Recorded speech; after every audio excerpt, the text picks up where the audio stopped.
bago ko po ibigay sa atin ang ating susunod na tagapagsalita, pwede po ba akong makahingi ng isang malakas na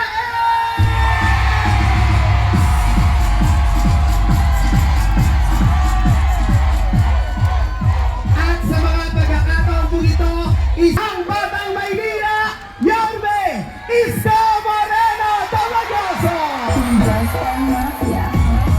Real talk lang naman. Mars pero broke ka pa rin. May stars at mga dope na women. Kung wala ka yan, pwede mo namang kunin. Wala kang kalusot kasi madaming para. Maganda mo ba? Umaga na? Gabi pa. Magandang gabi sa inyo lahat!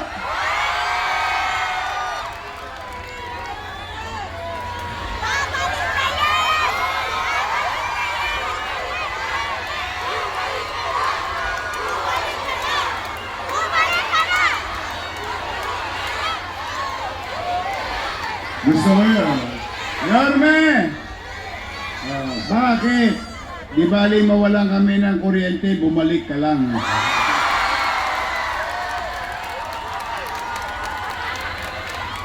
Yorme! Ikaw pa rin! Etnep lang!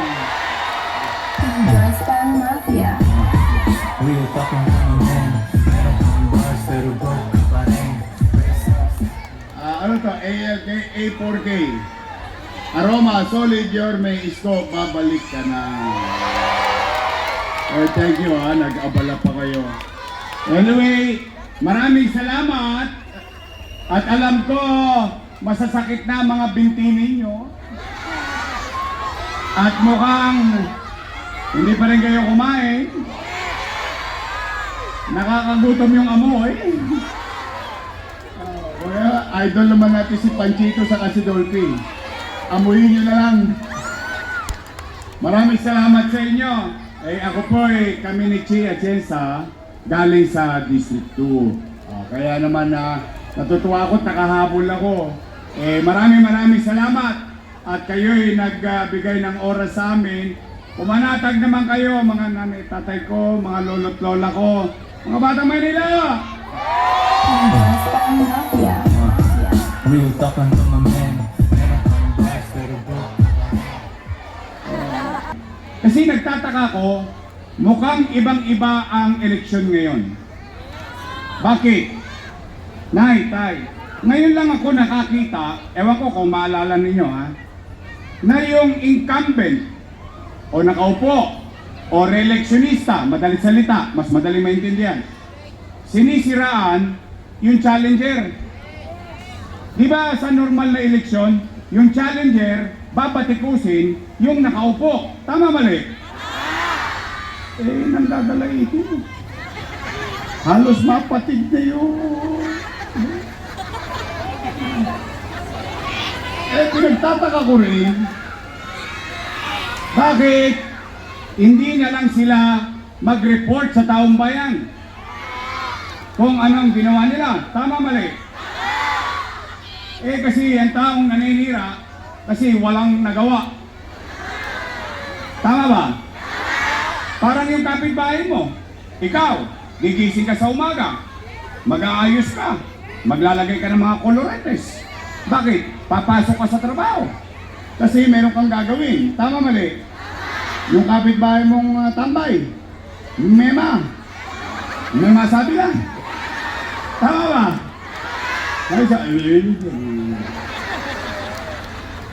hindi mo ba?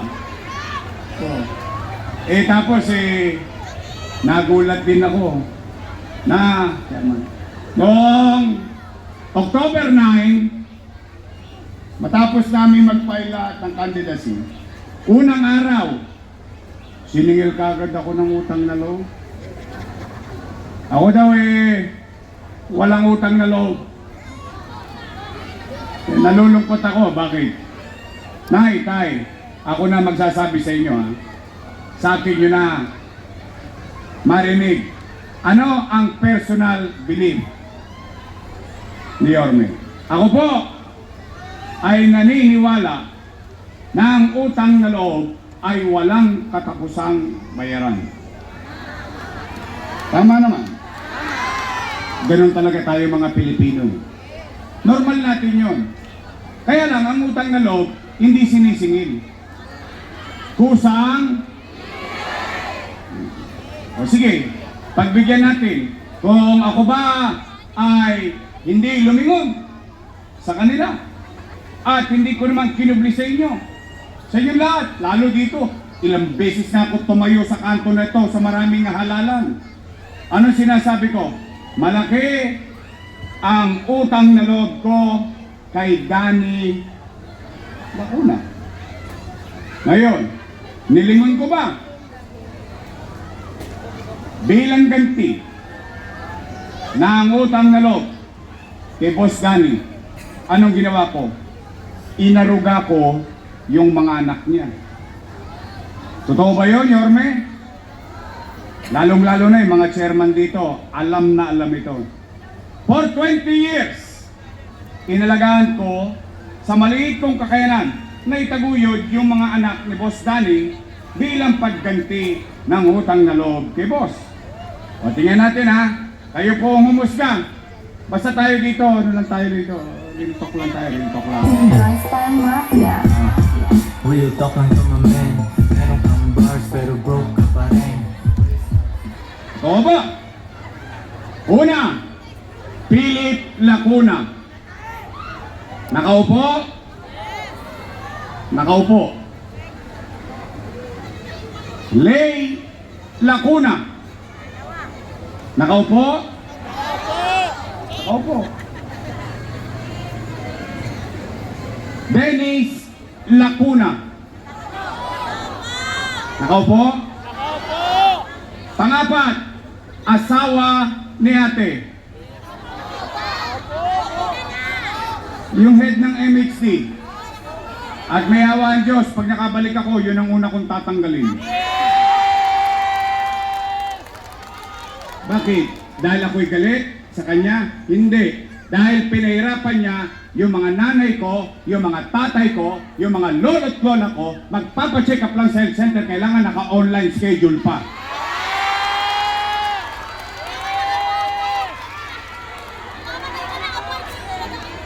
Saan ka nakakita? Magpapacheck up ka lang sa health center, online pa? Wow! Sosyal. Wala nang gamot, wala ka pang load. Eh kung wala ka cellphone, eh kung di ka marunong mag-online, paalam na aking ina.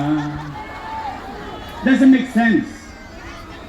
Oh, panglima, si ate. Nakaupo? Nakaupo! Upong-upo. Ilan sila? Happy? Eh di masaya ako. I swear to God. Bakit ako masaya? Yung hindi napagtagumpayan ni Boss Danny sa tulong nating lahat na pagtagumpayan ng kanyang mga anak. Ngayon, kung sila ay naging mabuti sa kanilang tungkulin o hindi, ay hindi po ako para humusga. Taong bayan ang maghuhusga dyan. Tama ba? Tanong, Yorme, bayad ka na ba ng utang na loob? Ang sagot, hindi pa. Bakit? Eh, ang paniwala ko nga, ang utang na loob ay walang katapusang bayaran. O, ang tanong, Yorme, magbabayad ka pa ba? Opo. Kaya lang nakikiusap lang ako sa kanila. Baka naman kung po pwede, sa ibang bagay na lang ako tumanaw ng utang na loob. Abay bakit? Dahil may utang na loob din naman ako sa taong bayan eh.